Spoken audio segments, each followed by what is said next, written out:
সাতের মেয়ে কালো ভালো। হ্যাঁ, ওই আল্লাহর বান্দি যে স্বামীর একটা মাল খেয়ানত করে না, স্বামীর মাল বুঝেননি, সন্তান এটাও বড় সম্পদ স্বামীর। স্ত্রী খেয়ানত করে না, সন্তানের আদর্শ শিখানো এটাও আমানত। কারণ একটা সন্তান ভালো হয় মায়ের আদর্শের কারণে, খারাপ হয় মায়ের আদর্শের কারণে।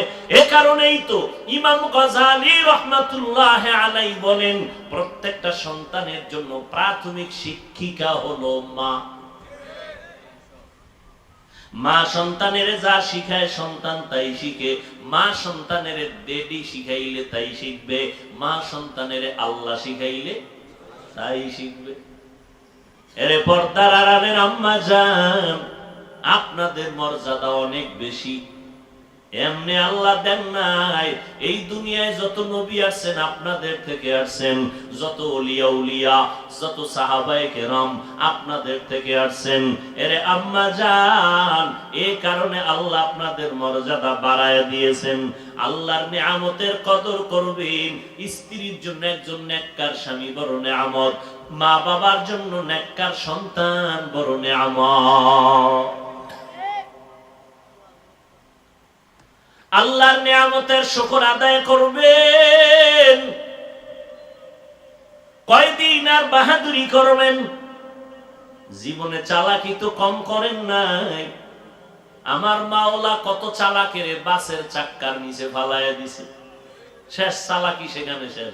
আজকে আমি যত বড় বাহাদুরি বক্তা দাবি করি, আপনি বড় যত বড় টাকাওয়ালা দাবি করেন, সাদা কাফনে ঢোকার পরে বাহাদুরি শেষ। ঠিক নেই? বড় কঠিন জিনিস রে বাবা, বড় কঠিন। আজকে কে পীর কে মুরিদ কত সম্মান, যেদিন সাদা কাফনে ঢুকবে কে পীর কে মুরিদ কোন ভেদাভেদ থাকবে? সব একাকার হয়ে যাবে। পীর সাহেবের কাফনের উপরে লেখা থাকবে পীর সাহেবের লাশ। হ্যাঁ, दुनिया में हो दुनिया का तलबगार ना हो, बाजार से गुजर हो खरीदार ना हो। दुनिया में हो दुनिया का तलबगार ना हो, बाजार से गुजर हो खरीदार न हो। ये दुनिया एक मिसल कागज फूल है, ये दुनिया एक मिसल कागज फूल है। जिंदगी में बंदगी तू करना है, जिंदगी में बंदगी तू करना है, जिंदगी बे बंदगी शर्मिंदा है, जिंदगी बे बंदगी शर्मिंदा है। আবু বকর সিদ্দিক রাদিয়াল্লাহু তাআলা আনহু রাসূলের বিদায়ের পরে খেলাফতের দায়িত্বে আছেন। অর্থ মন্ত্রণালয় থেকে আবু বকরের যে দায়িত্ব পালন করেন ও বিষয়ে বেতন দেওয়া হয় সরকারি টাকা থেকে। আবু বকর সিদ্দিক রাদিয়াল্লাহু তাআলা আনহু মাস শেষে বেতন নেন, ও দিয়া তার সংসার চলে। একদিন বিবি সাহেবা বললেন, ও স্বামী আমার, আমার একটু মিষ্টি খাইতে মনে চায়। আবু বকর সিদ্দিক রাদিয়াল্লাহু তাআলা আনহু বললেন, মিষ্টি খাওয়াবো এই পরিমাণ টাকা আমার কাছে নাই। দেখছেন নি মিয়া, রাজনীতি কারে কয়? ইসলাম শিখায় গেছে শান্তির রাজনীতি, কলহ মুক্ত রাজনীতি, যেই রাজনীতিতে মানুষ হত্যা নাই, যেই রাজনীতির মধ্যে জ্বালাও পড়াও নাই, এর নাম হলো ইসলামী রাজনীতি।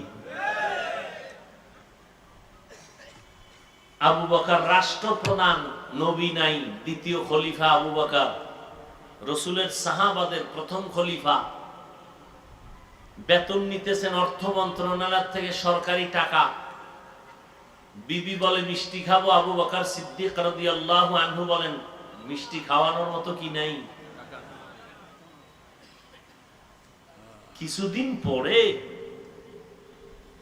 বিবি সাহেবা কিছু টাকা দিলেন স্বামীর হাতে, আবু বকর সিদ্দিকের হাতে। ও স্বামী আমার, এই কিছু টাকা দিলাম, এ দিয়ে আমাকে মিষ্টি কিনে দেন। বিবিও যেমন তেমন বিবি না, স্বামী কামাই করে আর আপনার স্ত্রী ওদিক দিয়া বন্ধু বান্ধবী নিয়ে টাকা চুরি করে করে মার্কেটে দৌড়ায়। আছে না নেই?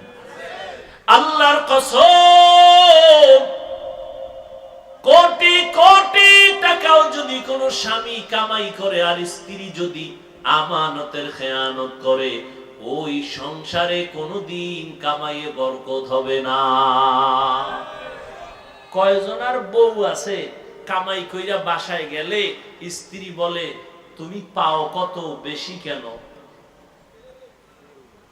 হ্যাঁ, স্ত্রী যদি স্বামীরে জিজ্ঞাসা করতো, স্বামী আমার তুমি চাকরি করো, বেতন 22,000, 25,000 টাকা, 3,000 টাকা বেশি আনলা কেন? প্রথম মাসে একটা লামসাম জবাব দিয়ে দিল। দ্বিতীয় মাসে যদি ধরে, যদি বলে আমি একজনের বেতন নাইরা দিছি, আল্লাহর বান্দি বলবে না খাইয়া মরবো, ভিক্ষা করব, তারপরও গরিবের বেতন মারা টাকা খাইয়া হারাম নিয়া কবরে যেতে চাই না। এজন্যই তো নারীদের অবদানের ক্ষেত্রে ইসলাম অধিকার বাড়ায় দিয়েছেন। কারণ একজন আম্মা জানের দ্বারা সম্ভব একটা সংসার সুন্দর করা। এজন্যই তো প্রবাদ আছে, সংসার ধন্য হয় রমণীর গুণে, সংসার ধ্বংস হয় নারীর কারণে। আবু বকর সিদ্দিক রাদিয়াল্লাহু তাআলা আনহুর স্ত্রী কিছু টাকা জমাইয়া বললেন আবু বকরকে, স্বামী আমার আপনার কাছে টাকা নাই, আমি কিছু টাকা জমায় দিলাম, আমারে মিষ্টি কিনে দেন। স্ত্রীও মিষ্টি খাইতে অত আগ্রহী না, এটাও একটা পরীক্ষা চলতেছে। এবার আবু বকর কয় টাকা নাই, তুমি আলাদা টাকা কই পাইলা? ওই যে আপনি মাসে মাসে বেতন পান না, ওখান থেকে অল্প অল্প করে জমাইয়াই টাকাগুলো আমি বানাইছি। এবার শুনেন আবু বকর কি জবাব দেন।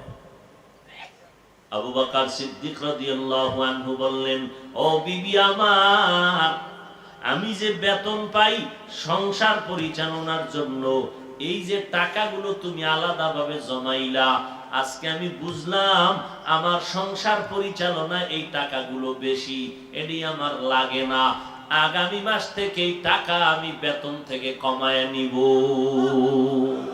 আর কে দারব খৌফে হক দার দিল মদম, জান্নাতুল মাওয়া দেহাত রামকা। এর নাম তাকওয়া, এর নাম আল্লাহর ভয়। আর আপনি আল্লাহর ভয় করেন, বিড়িও টানেন, ভয় করেন, মানুষের হকও নষ্ট করেন, স্ত্রীর হকও নষ্ট করেন।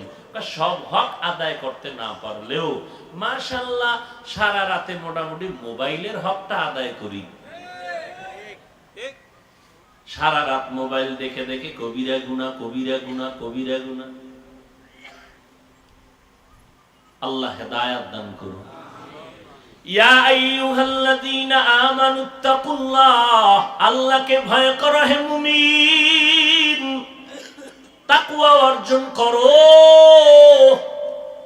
তাকওয়া মানে আল্লাহর ভয়। আল্লাহর ভয়ের নমুনা হলো গুনাহ করা, না গুনাহ থেকে বাঁচা। এজন্যই তো নবী বলেন, কালান নবী সাল্লাল্লাহু আলাইহি ওয়া আলিহি ওয়াসাল্লাম, ইত্তাকিল মাহারিম তাকুন আ'বাদান নাস। তোমরা হারাম জিনিস থেকে, অবৈধ জিনিস থেকে নিজেরে বাঁচাও, তো আল্লাহর কাছে তোমার মর্যাদা বেড়ে যাবে। তাহলে তাকওয়ার মূল কথা কি বুঝলেন? বেশি বেশি তসবিহ টানার নাম তাকওয়া না, বেশি বেশি জিকিরের নাম তাকওয়া না, বেশি বেশি নামাজ পড়ার নাম তাকওয়া না, বেশি বেশি তেলাওয়াতের নাম তাকওয়া না, গুনাহ থেকে বেঁচে থাকার নাম হলো তাকওয়া। নেক আমল করতে পারা বা না পারা নয়তো সফলতা, গুনাহ থেকে বেঁচে থাকাই হলো তাকওয়ার পূর্ণতা। নেক আমল করতে পারি বা না পারি এটা কোনো কামালিয়াত না, এটা সফলতা না। আসল সফলতা নেক আমল করতে পারি বা না পারি ও নিয়ে টেনশন নাই, গুনাহ করব না, এটার নাম তাকওয়া। কারো প্রশংসা পারলে করব, না পারলে চুপ, কারো বদনাম করব না, এর নাম তাকওয়া। কারো গুণগান গাইতে পারলে গাবো, না গাইতে পারলে নাই, বদনাম করব না, এর নাম তাকওয়া। কারো পারলে উপকার করব, না পারলে নাই, কারো ক্ষতি করব না, এর নাম তাকওয়া। আর এই তাকওয়া মায়ের পেট থেকে কেউ নিয়ে আসে না, এটা অর্জন করতে হয়। কেমনে অর্জন করবা, কই পাবা তাকওয়া? এটা এমন একটা মেডিসিন, ধরাও যায় না, দেখাও যায় না। ধরা যায়, দেখা যায়, থাকে কই? নবী কয় আত-তাকওয়া হা হুনা, কলবে থাকে, কলবে। কই কলব? এটারে আব্বাও দেখে নাই, আমিও দেখি নাই, ধরাও যায় না, দেখাও যায়। তাহলে তাকওয়া অন্তরের জিনিস। এই তাকওয়া দেখাও যায় না, অন্তরও দেখা যায় না। নবী বলেন এই তাকওয়া থাকে অন্তরের ভেতরে। কেমনে তুমি তাকওয়া ঢুকাইবা? ঠিকানা কি? বলে আল্লাহ পাক রব্বুল আলামিন ঠিকানা দিলেন, কুনু মা'আস সাদিকিন। সত্যবাদী যারা তাদের সাথে সম্পর্ক লাগাও, তাকওয়া মেডিসিন তোমার ভেতরে চলে আসবে। লিকুল্লি শাইইন মা'দিনুন ওয়া মা'দিনুত তাকওয়া কুলুবুল আরিফিন। সমস্ত ভালো জিনিসের একটা গোডাউন আছে, তাকওয়ার গোডাউন হলো আল্লাহ তাআলার যারা আরেফ বান্দা তাদের কলব। এটা হলো তাকওয়ার গোডাউন। সবার কলব না, আল্লাহর প্রিয় বান্দা তাদের কলব হলো তাকওয়ার গোডাউন। তার সাথে সংযোগ লাগাও, তার কলবের আকর্ষণে তোমার কলবের ভেতরে তাকওয়া ঢুকবে। গুনাহ ছাড়া তোমার জন্য পানির মতো সহজ হয়ে যাবে। তাকওয়া অর্জন করার ঠিকানা দুইটা, এক হলো রমজানের রোজা। ইয়া আইয়ুহাল্লাযীনা আমানু কুতিবা আলাইকুমুস সিয়াম কামা কুতিবা আলাল্লাযীনা মিন ক্বাবলিকুম লাআল্লাকুম তাত্তাকুন। আল্লাহ রমজানের রোজা ফরজ করেছেন তাকওয়া অর্জন করার জন্য। এই এক ঠিকানা। রোজার দ্বারা যেই পরিমাণ তাকওয়া তাড়াতাড়ি অর্জন হয়, অন্য কোনো আমলের দ্বারা এত তাড়াতাড়ি অর্জন হয় না। নামাজের দ্বারাও তো তাড়াতাড়ি হয় না, কারণ নামাজটা আরেকজনকে দেখানোর সুযোগ আছে, রোজার আমলটা মানুষকে দেখানোর কোনো সুযোগ নাই। আপনি যে রোজ এই মেয়ে আপনারা এরকম করেন কেন? মোনাজাত দিয়ে দেব, আমি খালি হাত দুইটা উঠাবো, শেষ। কি সমস্যা? কি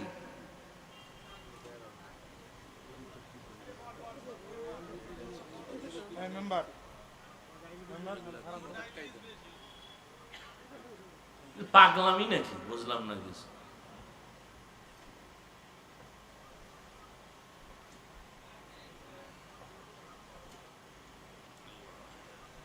শয়তানে যারে ধরে কাম থুইয়া আকাম করে। মরাডারে মারো কেন? কয় লড়ে কেন? আপনারা বাসায় গিয়ে ঘুমাবেন, যদি কেউ কয় ঘুমামু, ও জীবনের যদি কোনো মিথ্যা থাকে এটা হলো বড় মিথ্যা কথা। এক তো গরম, দ্বিতীয় গজবের মোবাইলে মানুষের ঘুম নিয়ে গেছে। আছে কোনো ঘুম? এই প্যান্ডেলে যতক্ষণ আছেন সওয়াব আছে, বের হইয়েই গুনাহ শুরু। ওই যে শুরুতে বয়ান করছি না, কপাল। কপাল যদি পুরিয়া যায়, আমি হাফিজুর রহমান কেন, আর সরমনের পিসাব কেন, মক্কা মদিনার ইমাম কেন, পৃথিবীর শ্রেষ্ঠ নবীও যদি বয়ান করে, কপাল পুরলে ওই নবীর বয়ানও কালেমা পড়ে না।